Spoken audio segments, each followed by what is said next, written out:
All right, well, we are in there. Give me just a moment. I guess I'll try to push that back a little bit. Hey, what's going on, everybody? It's me, Adrena Monet. Thank you for tuning in to this episode and conversation, or I guess series of conversations we're about to have. Let me take a moment and shout out my outfit for today. I just have some really cute jeans on and my top, so I felt like getting cute today, and so I went ahead and did that. I haven't worn these earrings that I'm wearing right now in a long time, so I threw those on real quick or whatever.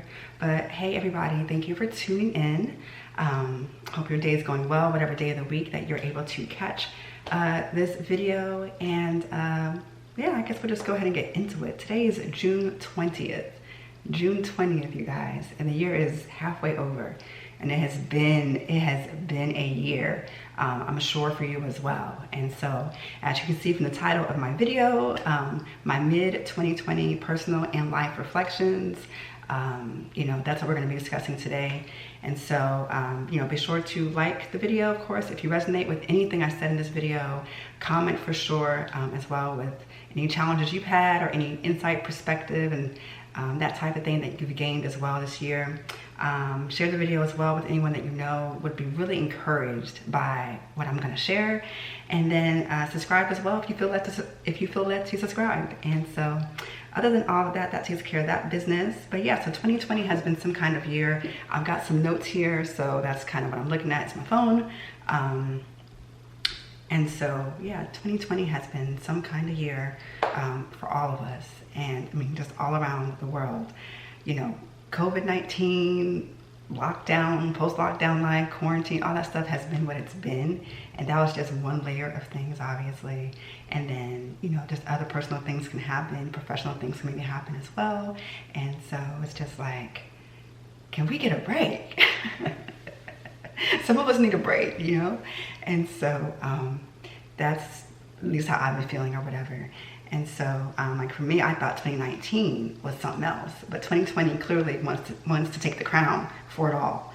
And so, yeah, but typically I don't publicly make a habit of sharing, like I'm selective with what I share personally and stuff like that on camera and that type of thing. I'm selective and just mindful and that type of thing, what I share, and just discerning. But I figured with the thoughts that I put together to create this video, that I would share it with you all. And so that's what I'm doing right now. Of course, this year, I guess really on New Year's Eve, which is like the precursor to a new year. On New Year's Eve, I started my YouTube channel. And I don't even know if I scrapped that video for whatever reason or not, but technically I started my YouTube channel on December 31st, 2019, with some people that, you know, encouraged me to start one or what have you, and asked about, there'd be times just based on, just like my friendliness towards people and just looking out for people and supporting people the way that I do. People would ask if I had a channel, and I'm like, no, because I don't think I need a channel. You know, I don't think I need a channel, okay? It's not that serious over here at all. I'm good without a channel. So I ended up eventually starting the channel, as you guys can see, and we're just taking it, you know, bit by bit. And I like to bring like value-packed conversations, and we'll have some adventures going on the channel after a while as well. But I am not the daily vlogger, may never be a daily vlogger and that type of thing. And like I said, I am a pretty private person or what have you, but at the same time, man, you never know what a person's going through or has gone through, and what you or that person can help you. You never know what a person can help you come out of, basically, whether it's depression or whatever, you know, whatever kind of trials and afflictions can happen in life. You never know what like an acquaintance or a perfect stranger can help you come out of, you know, through their joy and overcoming or whatever else. And so this is kind of one of those things. And so started my YouTube channel this year, experienced some just ridiculous betrayal and backstabbing, you know, in this YouTube space or whatever, top of the year as well. And then eliminated those snakes in the grass or whatever. And then March came, and then I was supposed to go to Ghana in March. I was supposed to be in Ghana in March and part of April the trip got sacked like 4 or 5 days before my flight was to leave, because 4 or 5 days before my flight was to leave, the Ghanaian borders got closed. And I'm like, fam, like, please, is this year gonna get better? And so I was like mid-March that happened. And then couldn't go to Ghana in March. And then got my money back for my ticket, all that kind of like rah-rah, whatever. And then, you know, all the different headlines and this, that, and the other about COVID-19 kept going around. And I personally actually know of a couple people at least that had Rona, and they recovered, thankfully, and that type of thing. Some of their relatives and stuff like that had Rona as well, and thankfully they recovered. But it's just like, man, listen, if by March or April of this year, you were not firmly reminded to not take life for granted and not take genuine people for granted, then what are you doing? Like, it's just crazy. Like, I can't imagine having the virus. I can't imagine. So those who have recovered, you know, thankful for them, and thankful that, you know, that was their story and everything, because everyone of course didn't recover. There's been many deaths or what have you as well. So it's just like, man, if by April of if after April, we're in June, if you're still taking life for granted, and it shows through your actions that you take life for granted, and you're still living the same way you were before, stuff got out of whack and all that because of the virus, bam, I don't know what you're doing. It's just too much. And so that is that on that. Then of course masks are in fashion now, whatever. It's just kind of crazy. That's like our reality, that like face masks are a fashion statement now. Like, it's just crazy how this year has just been. And so then, you know, I also this year, in this 6-month time frame that we're talking about, January to present, I found myself liking the first guy I've liked in the past, well, liked in 10 years, because I don't easily like men like that. I'm just selective, discerning, and all of that. Typically pretty discerning, and so you know, that was refreshing and that type of thing. And like I said, I don't like men easily, or allow my time and affection and all that to be enthralled by just anyone. I'm not enthralled by just anyone, and so I'm cool being single. I was actually cool at that time. That you know, you peep what you peep, whatever, and you pick up the vibe and vice versa. And so I was cool being single, and not liking nobody, because I wasn't thinking about, like, my mind was just on, you know, work, and to travel eventually, and that type of thing. But yeah, so I allowed my heart and otherwise to become vulnerable in ways it's never been so vulnerable. And like, one of the main reasons why I really found myself fond of him is because we were spiritually aligned, which is really important to me, that we have like similar spiritual values or what have you. So much of what we shared, like our conversations, jokes, and otherwise, was really rare, you know. And so those are things that I never took for granted, still don't take for granted. I still cherish those moments and stuff of conversation, because it's rare to have so much substance and that type of thing. Of course, nobody's perfect, obviously, and you know, you're wise to not go for perfection. But man, that good balance of somebody being perfectly imperfect for you is like bittersweet, you know. And so what we had was rare for sure, and I mean, I'll never forget that, for what it's worth. And looking at my notes, I'm sorry, y'all. And so and then additionally, you know, we shared various good times and memories, especially with just so many cool things I learned from him as far as like African history and African American history, and otherwise super intelligent gentleman and that type of thing. And so I learned a lot from him, not just like academically, but just life-wise. Like, he's the kind of person that knows like everything. He knows everything. He's just resourceful and cool like that or whatever. So I'll always cherish that about his character and personality as well. And so, you know, unfortunately, there were some red flags that I essentially ignored. There was some betrayal and sabotage also mixed into the whole picture of things or whatever. And so ultimately, you know, I'll be forever grateful and thankful for his presence in my life, because it really was, it was a gift. It was really a gift to come across his path and to cross paths with him this lifetime and all of that. It was a gift, and so I'll always cherish that and be thankful for that. And so that was cool and everything. I'm trying to even think. Hold on, y'all. Oh my gosh, my notes. And then I've been challenged. You know, he was one person who I got close with and all that this year, and got to learn from, and vice versa. And he, you know, he challenged me intellectually, and then of course some other amazing people that I also crossed paths with. They also challenged me and helped me to grow intellectually as well. And I always hold that like near and dear to my heart, to, you know, stay on my intellectual game type, you know, type vibe.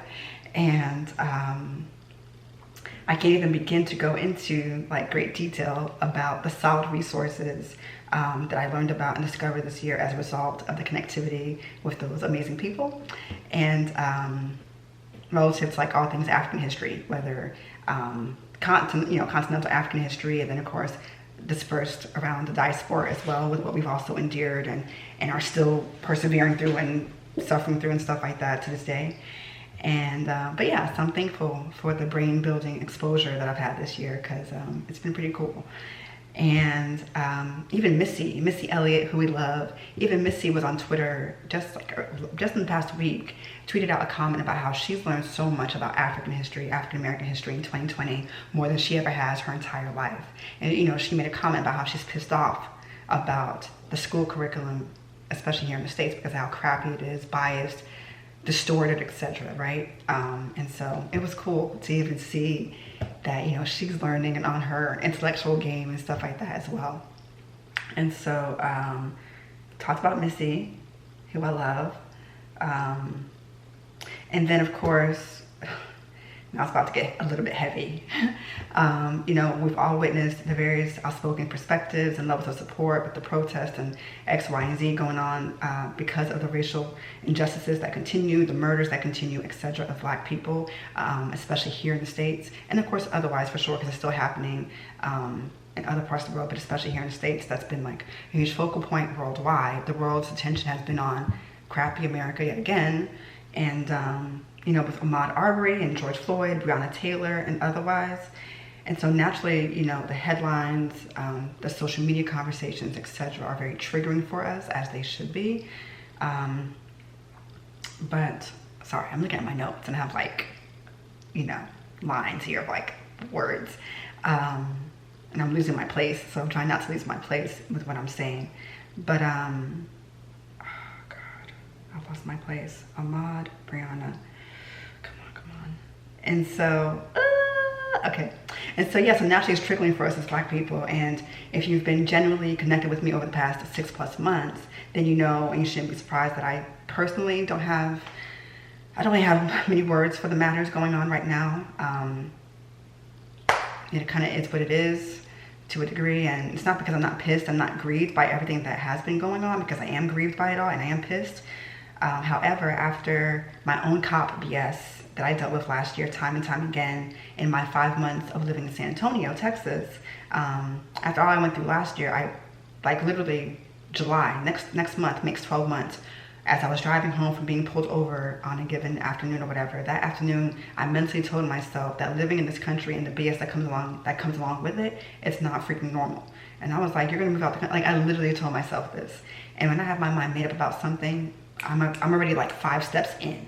So yeah, it's been a year since I made up my mind that I would leave America for the African continent, for new beginnings, etc. And so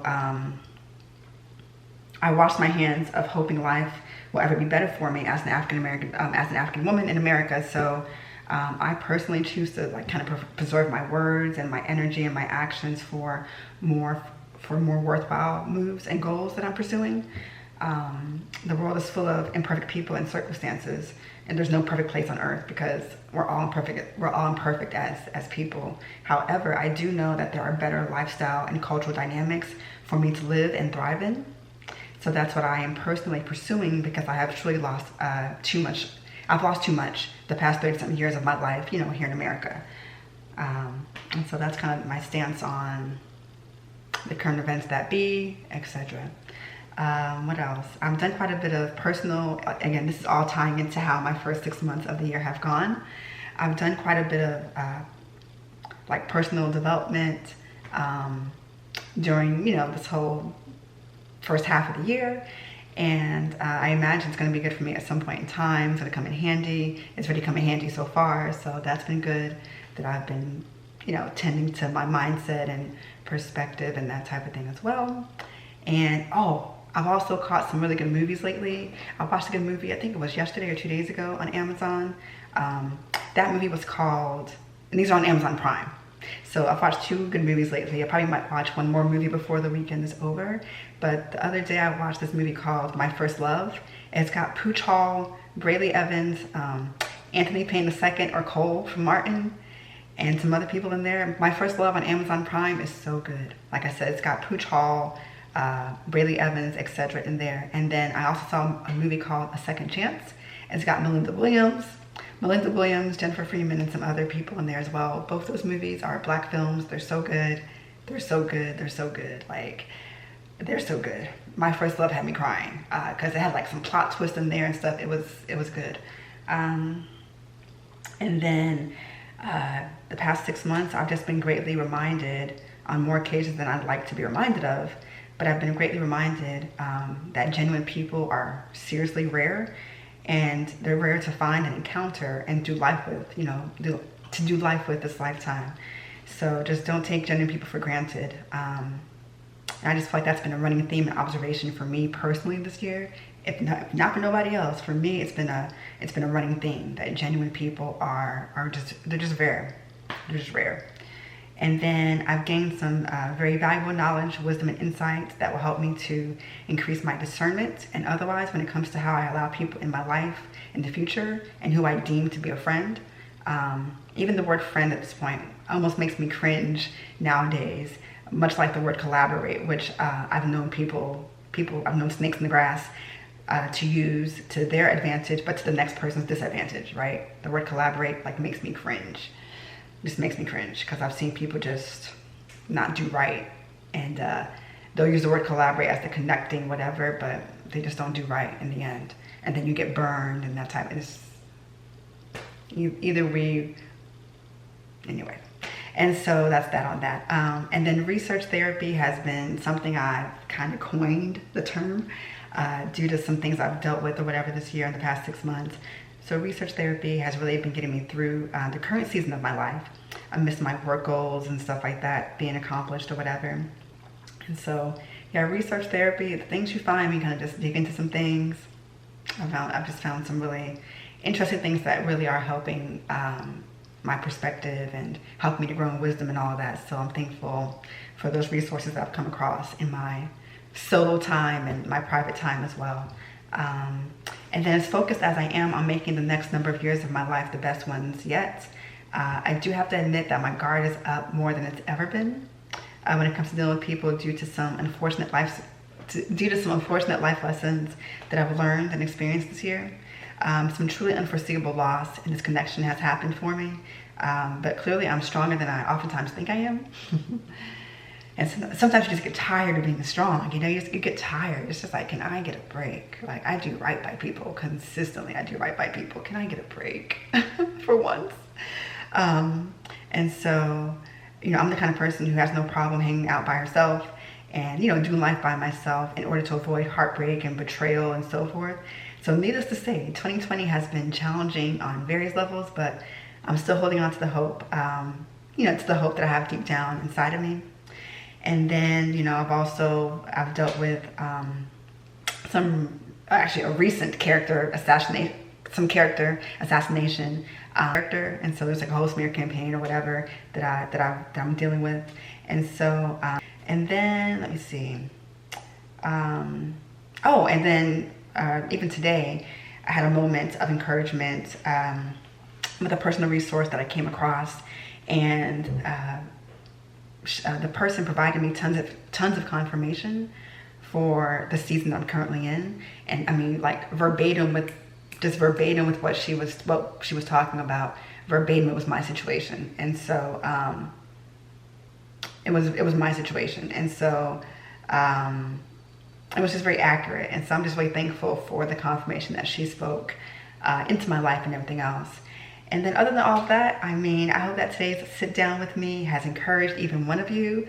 If one of you was encouraged, then hey, this video was worth it because it took a lot to get this out.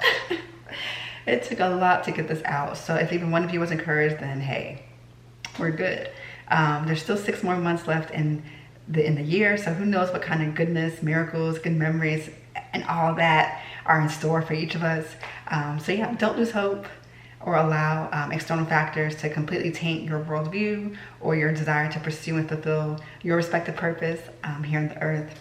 Speaking of 6 months left in 2020, my birthday is exactly 6 months from today, on December 20th. Yes, December 20th is still, you know, a little bit distant future. But if you have a December birthday, first of all, you know, you got to get excited at some point during the year because, man, and my birthday is like the second to last week of the year, okay? I got to get excited at some point.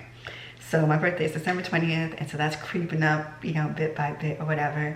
Another reason why I thought, hey, why not film this video 6 months, you know, for the 6 month mark out for my birthday? I don't know.